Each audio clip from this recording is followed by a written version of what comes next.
Bismillahirrahmanirrahim. Assalamu alaikum. Today we will start our lecture number 4. The topic of our lecture is types of water pollutants. तो आज के lecture में हम detail से देखेंगे कि वाटर पोल्यूटेंट्स होते क्या हैं। हम में से सब लोग इस बात के बारे में बखूबी आगाह हैं कि पानी के बगैर लाइफ जमीन पर मुमकिन नहीं है। वाटर जो है वो एक असेंशियल सोर्स है, एक असेंशियल वे है लाइफ को मेंटेन करने का अर्थ पर। तो अगर हम कुरान पाक के हवाले से बात करें तो अल्लाह ताला ने कुरान पाक में फरमाया है कि अल्लाह ताला ने तमाम जानदारों को पानी से पैदा किया।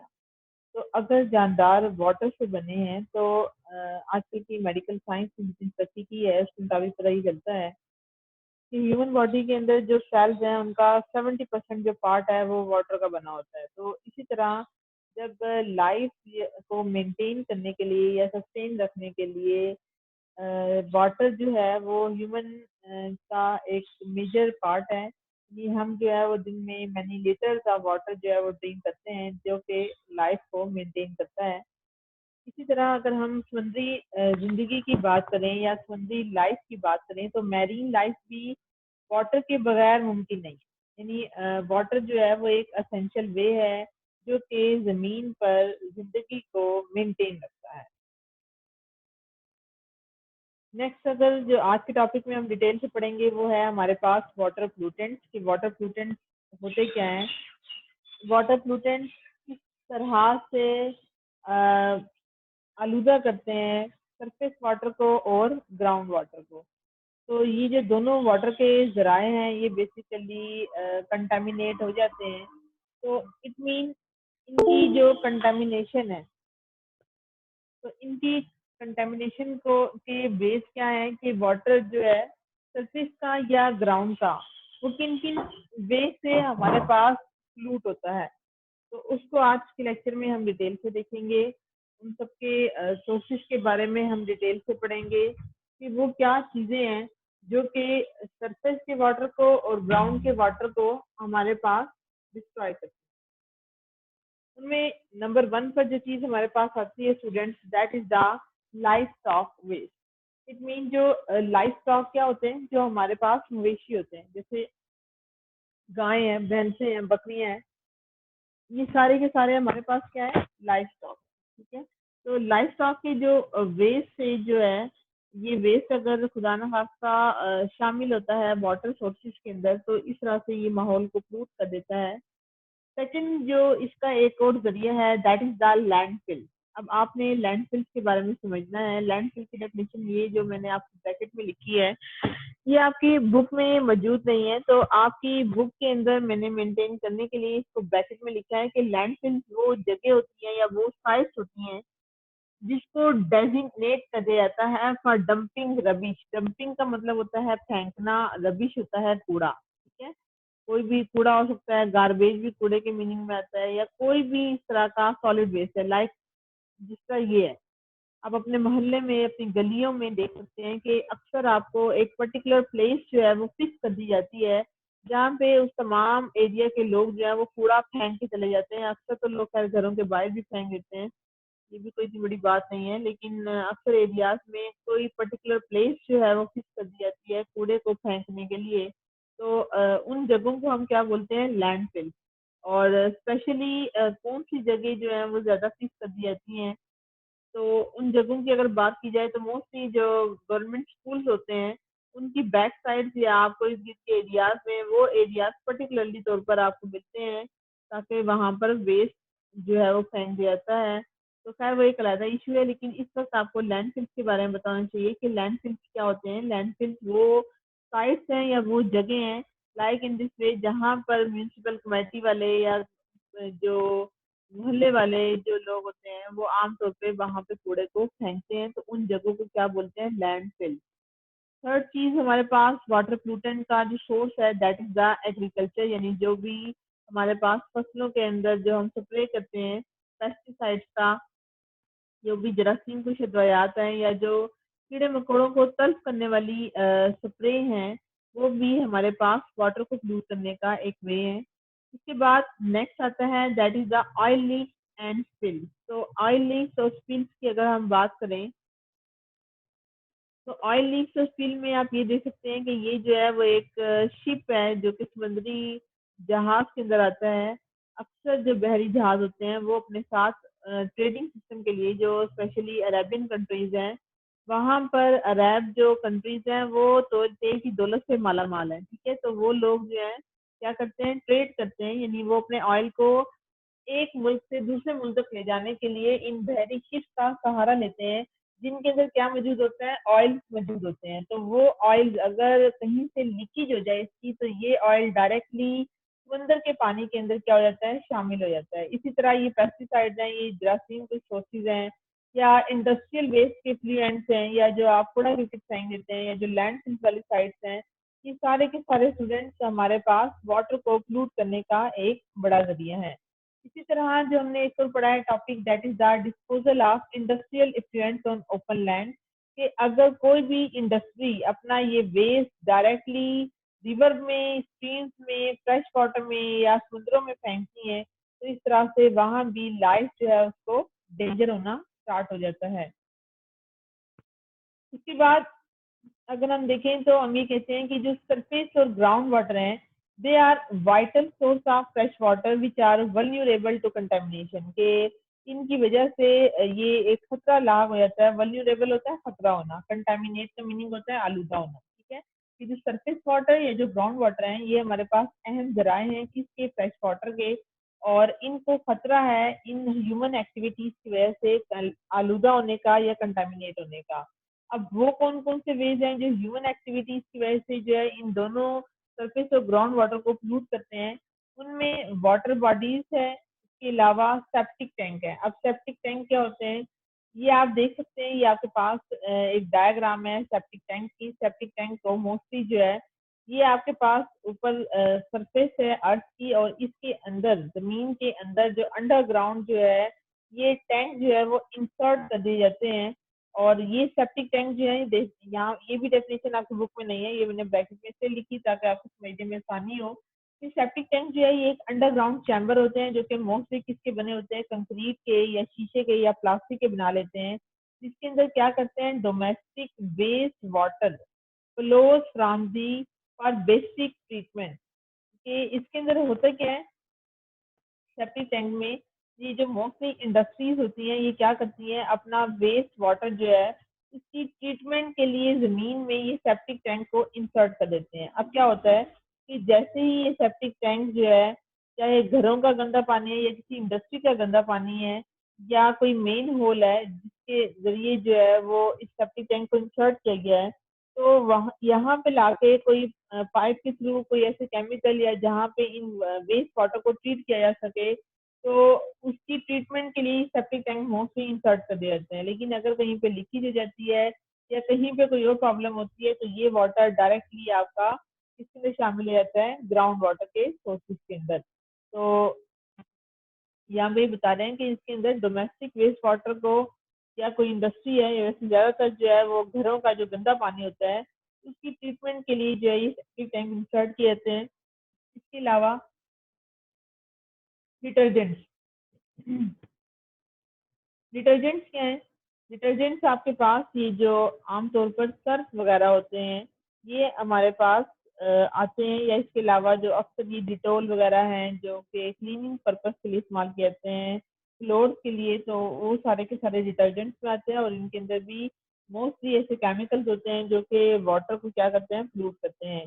नेक्स्ट पेज जो है वो है हमारे पास माइनिंग का। माइनिंग क्या होती है, कानों को खोदना, कानें जो जमीन के अंदर होती है, जैसे फॉर एग्जाम्पल ये आपके पास बता रहे हैं कि अक्सर लोग जो खानों के अंदर काम करते हैं तो जो ये वर्कर्स होते हैं वो क्या करते हैं, ड्रेन निकालते हैं फ्लूटेड वाटर को, या इसी तरह जो कोयले की कान होती है उनमें भी जो वाटर होता है वो फ्लूट हो जाता है ड्यू टू स्ट्रिक्ट माइनिंग। अभी माइनिंग की डिफरेंट टाइप्स है, हमने इसमें नहीं जाना।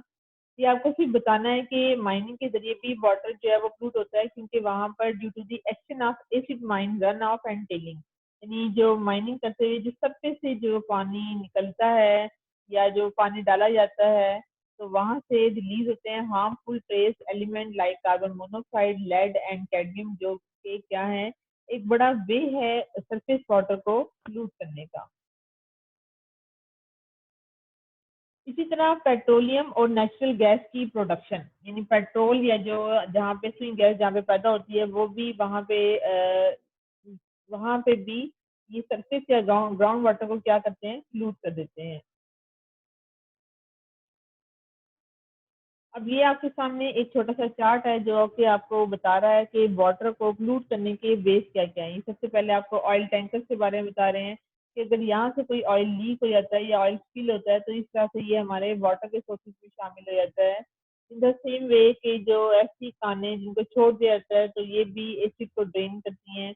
इसी तरह कंस्ट्रक्शन साइट्स हैं या अगर आप दरख्तों को कटिंग करते हैं रेजिडेंशियल या नेबरिंग या अर्बन स्ट्रीट्स हैं, फार्म हाउस हैं, गोल्फ कोर्सेज हैं, फर्टिलाइजर्स हैं, हेर्बिसाइड्स हैं, न्यूट्रिएंट्स हैं या इनके लाइफ स्टॉक के वेस्ट हैं या इन द सेम वे जो है वो nutrient waste and bacteria soil on winter road, oil greases chemical from urban run off होता है निकलना, ठीक है। या इसी तरह सिविज ट्रीटमेंट प्लांट है या इसी तरह इंडस्ट्रियल या फैक्ट्री की डिस्पोजेबल साइट्स हैं। तो ये तमाम वो चीजें हैं जो कि क्या करती हैं, हमारे पास वाटर को लूट करती हैं। ये आई थिंक इसके वर्ड्स जो हैं, इसकी लैंग्वेज चेंज हो गई है, चलिए इसको फिलहाल छोड़ दें। आप वैसे यहाँ से अंदाजा लगा सकते हैं कि वो तमाम वेज हैं जो कि बता रहे हैं कि जो कि हमारे सरफेस को या फिर ग्राउंड वाटर को क्या कर रहे हैं, फ्लूट कर रहे हैं। जिनमें घरों का कूड़ा है या इसी तरह इंडस्ट्रीज हैं, व्हीकल्स हैं या टैंक्स हैं या घरों का जो है वो गंदा पानी है, तो ये सारे के सारे जो है वो हमारे पास वाटर सोर्सेज को फ्लूट करते हैं। अब अब हम इनकी थोड़ी सी मजीद डिटेल जो है स्टूडेंट्स देख लेते हैं, जिनमें नंबर 1 पर आते हैं हमारे पास लाइफ स्टॉक वेस्ट। यानी लाइफ स्टॉक जो मवेशियों का फुजला है वो बेसिकली हमारे पास माहौल को आलूदा करता है। जिनके अंदर क्या होता है कि अक्सर लोग मवेशियों का जो फुजला होता है वो डायरेक्टली या तो ओपन लैंड में फेंक देते हैं या उसको सिविज में शामिल करते हैं या दरियाओं में या फिर नदियों में शामिल कर देते हैं। तो ये सारे के सारे ये चीजें भी हमारे माहौल को पोल्यूट करती हैं, जिसकी वजह से हमारा सरफेस या फिर ग्राउंड वाटर जो है वो पोल्यूट होना शुरू हो जाता है और इससे हमारे ह्यूमन हेल्थ के ऊपर या पॉपुलेशन के ऊपर जो है वो इंतहाई खतरनाक इफेक्ट जो है वो जाहिर होना शुरू हो जाते हैं।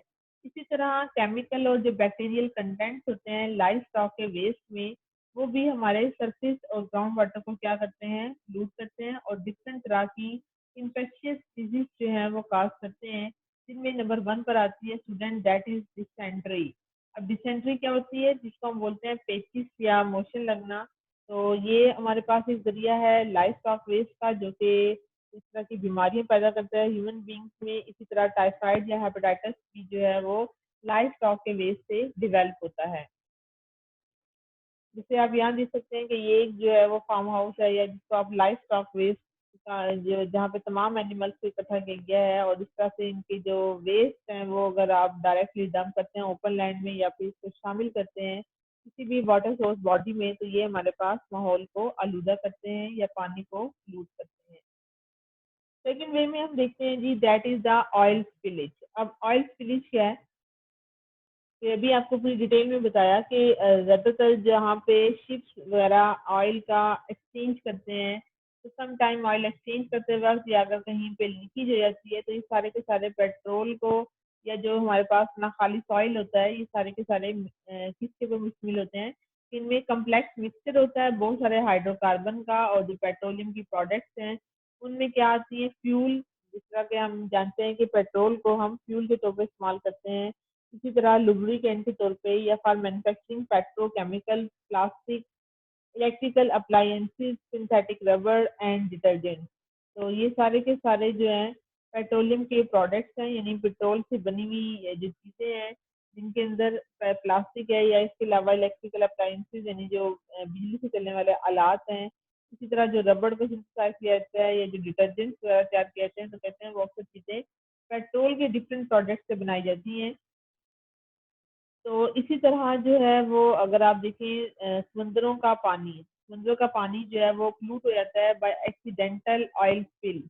कि अगर आप ये ट्रेडिंग सिस्टम कर रहे हैं और कहीं पे जो है वो ऑयल खुदा ना खास्ता गिरा है जमीन पर या ये जो ऑयल टैंकर जो लेकर जाते हैं ऑयल को, जिसको हम कार्गो ऑयल टैंकर बोलते हैं समुद्रों में, या इसी तरह टैंकर ट्रक्स होते हैं, कि अगर वो कहीं से लीक हो जाए या ऑयल एक्सचेंज करते वक्त जमीन पर या समुद्रों के अंदर वो ऑयल जो है वो डायरेक्टली शामिल हो जाता है, या पाइपलाइन जो है वो अगर जा रही है वहां से कोई लीकेज हुई है, या इसी तरह ऑफ शोर एक्सप्लोरेशन है। ऑफ शोर एक्सप्लोरेशन जो है ये वाली डायग्राम है जो कि रिप्रेजेंट कर रही है कि साहिलों के ऊपर जो है वो डिफरेंट कंट्रीज से जो टैंक आते हैं उसको हम ऑफ शोर एक्सप्लोरेशन बोलते हैं।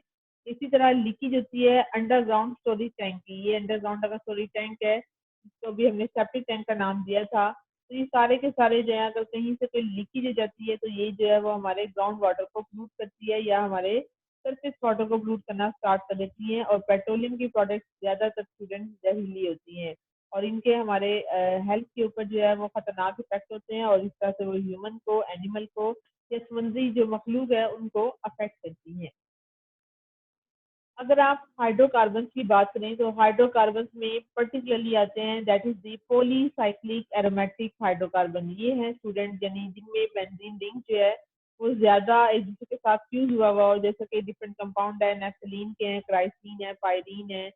तो इसकी डिटेल बुक में नहीं है, वैसे आपको बता रही हूँ कि ये जितने भी पॉलीसाइक्लिक एरोमेटिक हाइड्रोकार्बन होते हैं अगर इनकी तादाद बिल्कुल थोड़ी हो तो ये हमारे पास कैंसर पैदा करने का एक बड़ा जरिया है। यानी इसको हम बोलते हैं कि they are known as the carcinogenic element.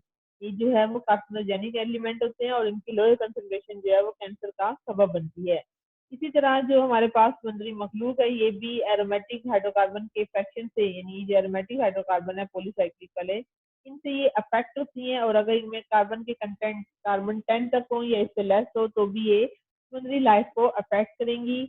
और अगर आप ऑयल की बात करें तो ऑयल जो कि समुद्रों में अगर फॉर एग्जाम्पल किसी वे से शामिल हो जाता है तो इससे समुद्री मखलूक की डेथ भी हो जाती है और स्पेशली जो है वो समुद्रों का फोटोसिंथेटिक सिस्टम जो है वो मेनली डिस्टर्ब होता है। क्योंकि अगर आप ये समझें कि ऑयल जो है वो समुद्र की सरफेस के ऊपर, वाटर के ऊपर, आप जानते हैं कि ऑयल जो है वो सरफेस पे आ जाता है क्योंकि उसकी डेंसिटी लो होती है तो वो सरफेस के ऊपर फ्लॉट करता है। तो अगर वो सरफेस पे फ्लॉट करेगा तो जो सनलाइट है जो सूरज से आ रही है वो समुद्र के पानी तक नहीं जा पाती क्योंकि ऑयल जो है वो अपने आप एक हिंड्रेंस क्रिएट करेगा। इस तरह से प्लांट की फोटोसिंथेसिस इफेक्ट होगी और समंदर के पानी में ऑक्सीजन का लेवल क्या हो जाएगा, डिक्रीज हो जाएगा। और जैसे ही ऑक्सीजन का लेवल डिक्रीज होगा तो आप जानते हैं कि ऑक्सीजन जो है वो तमाम जानदारों के लिए एक बुनियादी वे है जो कि लाइफ को मेंटेन करता है। तो जब पानी के अंदर ऑक्सीजन ही कम हो जाएगी या उसकी कमी हो जाएगी तो इस तरह से डेथ जो है वो एक्वेटिक लाइफ की स्टार्ट हो जाती है।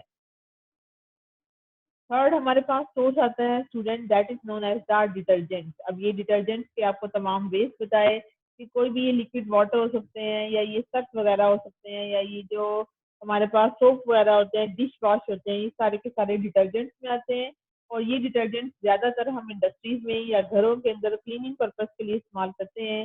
डिटर्जेंट्स का रोल बता रहे हैं कि डे बाय डे इंक्रीज हो रहा है जिसकी वजह से वेस्ट वाटर जब हम डिस्चार्ज करते हैं रिवर्स में, सी में, तो वो बड़े पैमाने पर हमारी समुद्री मखलूक को असरअंदाज होता है इनके ऊपर। और डिटर्जेंट के अंदर वेस्ट वाटर जो है वो मोबिलाइज करते हैं बाउंड टॉक्सिक आइन ऑफ हैवी मेटल्स को। यानी डिटर्जेंट्स बेसिकली क्या रोल प्ले करती हैं कि जो समुद्रों का पानी होता है उनके अंदर वो आइन जो कि रुके हुए होते हैं जिनमें ये हैवी मेटल्स आते हैं, जिनमें लेड है, कैडमियम है या ये मरकरी है। तो ये जो पानी के अंदर सेडिमेंट में एक जगह रुके हुए होते हैं ये सारे के सारे डिटर्जेंट्स इनके अंदर मोबिलिटी पैदा करते हैं, इनको हरकत करने का एक सोर्स देते हैं कि ये आराम से जो है वो वाटर के अंदर मूवमेंट अपनी कर सकें। उसके बाद एक नेक्स्ट आता है हमारे पास topic that is the industrial waste effluent, कि वो इंडस्ट्रीज जो कि अपना डायरेक्टली पानी जो है वो रिलीज करती हैं। तो ये सबसे बड़ा जरिया है माहौल के पानी को आलूदा करने का। और इनमें ज्यादातर जो इंडस्ट्रीज अपना रोल प्ले करती हैं उनमें आती है सबसे पहले लेदर टैंडल, यानी वो इंडस्ट्रीज जहाँ पे चमड़े को रंग दिया जाता है। उसके बाद सेकंड आती है फर्टिलाइजर्स यानी जो खादों की इंडस्ट्री है। ऑयल रिफाइनिंग यानी जो पेट्रोल वगैरह को खालिज करती हैं। जो पेट्रोकेमिकल इंडस्ट्रीज हैं, टेक्सटाइल्स आती हैं, कपड़ों की industries, paper pulp and paper board यानी जो कागज बनाने की जितनी इंडस्ट्रीज हैं, रबड़ बनाने की इंडस्ट्रीज हैं। उसके बाद आता है एग्रोकेमिकल। ये है जी आपके सामने एग्रोकेमिकल, जिसको आप बेसिकली पेस्टिसाइड या जरासीम कुछ अद्वियात बोलते हैं। यानी ऐसी इंडस्ट्रीज जहाँ पर इन पेस्टिसाइड्स को तैयार किया जाता है, या जो खाद के तौर पे, या जो एग्रीकल्चर की जो हमारे होते हैं, वहाँ पे जो केमिकल यूज करते हैं, इनको हम बोलते हैं एग्रोकेमिकल। इसी तरह जो चमड़े का जो भी सामान हो हमारे पास, ये सारे के सारे जो हैं, तमाम इंडस्ट्रीज ये वेस्ट वाटर फ्लुएंट, ये जो बाय प्रोडक्ट प्रोड्यूस करते हैं। अब अगर आप इस इंडस्ट्री को देखें तो ये इंडस्ट्री जो है वो अपना वेस्ट वाटर डायरेक्टली जो है वो इसके अंदर शामिल कर रही है। तो ये बता रहे हैं कि वेस्ट के निकलने के डिफरेंट वेज हो सकते हैं, कि या तो वो इंडस्ट्रीज अपना हीट की शक्ल में अपना एफ्लुएंट निकाल रही है, स्मोक इन धुएं की शक्ल में, या वो सॉलिड या वेस्ट वाटर के जरिए जो है वो इस तरह से डायरेक्टली अपना एफ्लुएंट जो है वो शामिल करती है और माहौल को आलूदा करती है। उसके बाद अगर आप इंडस्ट्रीज के वेस्ट वाटर को देखें तो वेस्ट वाटर में डिफरेंट ऑर्गेनिक केमिकल्स जो हैं वो शामिल होते हैं। जैसे ये वेस्ट वाटर आ रहे हैं, तो ये वेस्ट वाटर जो होते हैं वो highly toxic synthetic organic compound को या हैवी मेटल्स को रखते हैं, जिनमें आते हैं student lead, cadmium, chromium, mercury, arsenic, antimony. इसी तरह ऑयल ग्रीजेस, यानी ये जितने भी ऑयल्स के प्रोडक्ट्स हैं, ये जो ग्रीस वगैरह जो हम अक्सर डालते हैं मशीनरी में ताकि उनके जो पार्ट्स हैं वो फिक्स ना हो जाएं, वो उनमें फ्रिक्शन पैदा ना हो। इसी तरह मिनरल एसिड, जिनमें ये तमाम जो नमक का तेजाब है, HCl है, H2SO4 सल्फ्यूरिक एसिड वगैरह है, ये सारे के सारे जो हैं वो माहौल में इस तरह से शामिल करते हैं। अगर आप इन टॉक्सिक ऑर्गेनिक कंपाउंड्स की बात करें या हैवी मेटल या मेटलाइट्स की बात करें, तो ये तमाम चीजें, ये देखिए किस तरह से बिल्कुल ब्लैक लिक्विड जो है वो हमारे पानी के अंदर शामिल हो रहा है, तो किस तरह से लाइफ जो है वहाँ पे मैरीन की वो डिस्टर्ब होती है। और मोस्टली लोग इसी वाटर को जो है वो यूज कर लेते हैं फॉर इरिगेशन, यानी जो फसलों वगैरह को पानी लगाते हैं, या जो पोर्टेबल वाटर सप्लाई है जहाँ पे पानी के को पीने के लिए इस्तेमाल किया जाता है। तो सम टाइम अगर ये चीज़ें उनमें शामिल हो जाएँ तो ऑब्वियस से पोल्यूशन काज़ होती है। और अगर ये जो माहौल जिनसे अफेक्ट होता है इन सब के ज़रिए, तो ये मोस्टली जो माहौल के अंदर ये जो हेल्थ प्रॉब्लम क्रिएट होती है आम आवाम के लिए या जो समुद्री मखलूक है, ये ज़्यादातर इर्रिवर्सिबल डिग्रेडेशन का बायस बनती है। यानी ऐसी चेंजेस जिसको आप रिवर्स नहीं कर सकते, इसको आप ठीक नहीं कर सकते, कि जो चीज़ एक दफ़ा खराब हो जाए फिर वो मुकम्मल खराब रहेगी, आप फिर जो मर्ज़ी कर लें। इस तरह से इनके अंदर चेंज दोबारा से इनको वापस पहले अच्छी हालत में लेकर आना मुमकिन नहीं होता। उसके बाद अगर आप हेल्थ के हवाले से बात करें तो हम ये कहते हैं कि डिफरेंट हैवी मेटल्स में, जिनमें लेड है, कैडमियम, क्रोमियम, आर्सेनिक, मरकरी, ये इतनी टॉक्सिक हैं कि इनकी कोई भी सेफ लिमिट नहीं होती, और आमतौर पर ये शामिल होना शुरू हो जाती है, चाहे फूड के जरिए शामिल हो या फिर पानी के जरिए शामिल हो। और हेल्थ प्रॉब्लम इनसे पैदा होती है, जिनमें सबसे पहली प्रॉब्लम आती है, दैट इज एनीमिया। एनीमिया क्या होती है? खून की कमी। जैसे ये देखिए एक नॉर्मल पर्सन का ये हैंड है, और जिस पर्सन को खून की कमी होगी तो उसका ये येलोइश कलर का ये हैंड है। इट मीन इसकी बॉडी के अंदर एक बी जो है वो प्रोड्यूस नहीं होता, यानी हीमोग्लोबिन नहीं बनता, जिसकी वजह से पर्सन जो है वो एनीमिया का शिकार हो जाता है। इसी तरह कोई भी गुर्दों की बीमारियां पैदा हो सकती हैं, नर्वस डिसऑर्डर, कोई भी ब्रेन से रिलेटेड, या हाई ब्लड प्रेशर वगैरह की सिम्टम्स जो हैं वो तमाम लोगों में डिवेल्प होना स्टार्ट हो जाती है। नेक्स्ट वन आती है, that is the leather tanneries, यानी वो इंडस्ट्रीज जहाँ पे चमड़े को रंग किया जाता है। अब चमड़े को रंग करने में स्टूडेंट जो एलिमेंट शामिल है, that is the chromium six. ये होते हैं स्टूडेंट क्रोमियम सिक्स के साल्ट, जो कि मोस्टली ग्रीनिश कलर का ये कंपाउंड होता है। तो लेदर इंडस्ट्रीज क्या करती हैं कि लेदर इंडस्ट्रीज में ज्यादातर जो यूनिट है वो कॉटेज स्केल से बिग इंडस्ट्रीज तक आते हैं। कॉटेज स्केल यानी मतलब ये कि बहुत ही छोटे पैमाने से बहुत बड़े पैमाने तक आते हैं, और ये इंडस्ट्रीज वर्क करती हैं ज्यादातर पाकिस्तान के बड़े शहरों में, जिनमें गुजरांवाला है, लाहौर है, फैसलाबाद है। ज्यादातर ये जो चमड़ा रंगने की इंडस्ट्रीज है ये इन बड़े बड़े शहरों में पाई जाती हैं। और इन तमाम इंडस्ट्रीज के बारे में आपको बता रहे हैं कि इनमें ज्यादातर चमड़े को रंगने के लिए क्रोमियम 6 के साल जो है वो इस्तेमाल किए जाते हैं। और ज्यादातर जो चमड़े की इंडस्ट्रीज होती हैं वो बाहर के मालिक में अच्छी क्वालिटी का चमड़ा जो है वो बरामद करते हैं, लेकिन कुछ यूनिट के अंदर फैसिलिटी होती है कि वो ज्यादातर क्रोमियम 6 के साल को, क्योंकि क्रोमियम 6 के साल के बारे में कहा जाता है कि इसकी जो साल्ट होते हैं ये कैंसर काजिंग होते हैं। तो जहाँ पर जिन इंडस्ट्रीज में इनको इस्तेमाल कर रहे हैं, तो जिससे जो वेस्ट वाटर प्रोड्यूस होता है, जो अच्छी इंडस्ट्रीज होती हैं वो अपने वेस्ट वाटर को जो है वो ट्रीटमेंट करके फिर समंदर के पानी में शामिल करती हैं ताकि माहौल हमारा आलूदा ना हो। और इनके लिए वो क्या करती हैं, इनके वेस्ट वाटर को ट्रीटमेंट के लिए कि वो रिडक्शन करती हैं क्रोमियम 6 के साल्ट की, किसमें, क्रोमियम 3 के साल्ट में, बायोक्लाइनिक प्रेसिपिटेशन ऑफ क्रोमियम। ये OH के बाद स्टूडेंट यहाँ 3 लिख लीजिएगा, आई थिंक यहाँ 3 मिसिंग हो गया है, जिससे पता चलता है कि क्रोमियम की वैलेंसी 3 हो गई है। उसके बाद लास्ट चीज है आपकी वो ये है कि जो ये जितने भी इफ्लुएंट्स होते हैं, ये कुछ इंडस्ट्रीज जो अगर सही काम नहीं करते तो वो डायरेक्टली या तो ओपन लैंड में फेंकते हैं या फिर इसको सर्विस के अंदर शामिल कर देते हैं। तो इस तरह से ये जो इंडस्ट्रीज हैं ये बहुत बड़ा जरिया है हमारे पास माहौल में क्रोमियम 6 को शामिल करने का। और क्रोमियम 6 जो होते हैं they are highly toxic and it is known to cause cancer.